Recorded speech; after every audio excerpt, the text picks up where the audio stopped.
Hi friends, welcome back. Butterfly arts. ఈరోజు vegetable rice చేస్తున్నాను. సింపుల్గా ఇలా ప్రిపేర్ చేసుకున్నామంటే అన్నము, కూర, రసం అనే వాటితో పని లేకుండా తినేయచ్చు. ముందుగా వెజిటేబుల్ రైస్కి నా దగ్గర ఉన్న ఎర్రగడ్డలు, టమోటా, పచ్చిమిరపకాయలు, బీన్స్, క్యాబేజీ, ఉల్లగడ్డలు, బఠానాలు, క్యారెట్ తీసుకొని కట్ చేసి పెట్టుకున్నాను. అల్లం వెల్లుల్లి పేస్టు, పుదీనా, కొత్తిమీర, కరివేపాకు కూడా కావాలి. ఇప్పుడు స్టవ్ మీద కుక్కర్ పెట్టుకొని తగినంత ఆయిల్ వేసుకోవాలి. ఆవాలు, జీలకర్ర వేసుకోవాలి. అవి చిటపటలాడినాక ఎర్రగడ్డ తగిన ముక్కలు, పచ్చిమిరపకాయలు, టమాటాలు వేసుకొని వేయించుకోవాలి బాగా. ఇది కొంచెం గోల్డెన్ కలర్ వచ్చే విధంగా వేయించుకోవాలి.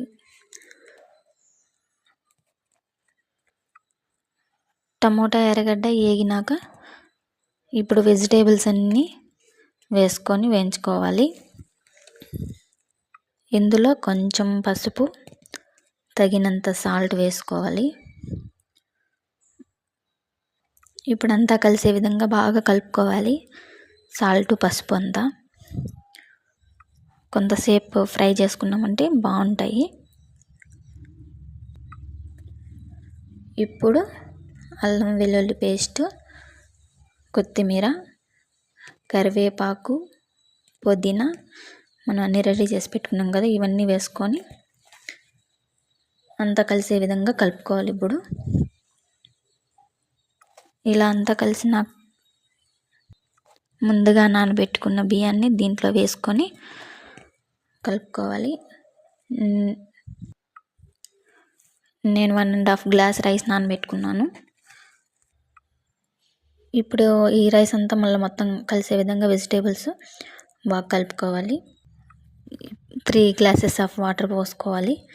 మళ్ళీ ఒకసారి అంతా కలిపెట్టుకొని మూత పెట్టుకోవాలి. విజిల్ వచ్చే విధంగా 2 విజిల్స్ వస్తే సరిపోతుంది. మనం బియ్యం బాగా నానబెట్టి ఉంటాం కాబట్టి. ఇప్పుడు విజిల్ అంతా పోయినాక ఓపెన్ చేసి చూద్దాము ఎలా ఉంటుందో. చూడండి ఎంత బాగుందో, కలర్ఫుల్గా కనిపిస్తుంది. పిల్లలు కానీ పెద్దవాళ్ళు కానీ ఎంతో ఇష్టంగా తింటారు.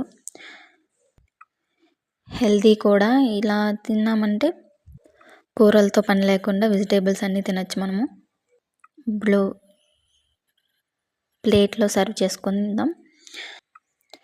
ఈ వెజిటేబుల్ రైస్కి పల్లీల చట్నీ అయితే చాలా బాగుంటుంది కాంబినేషను. మీలో ఎంతమందికి ఇష్టం?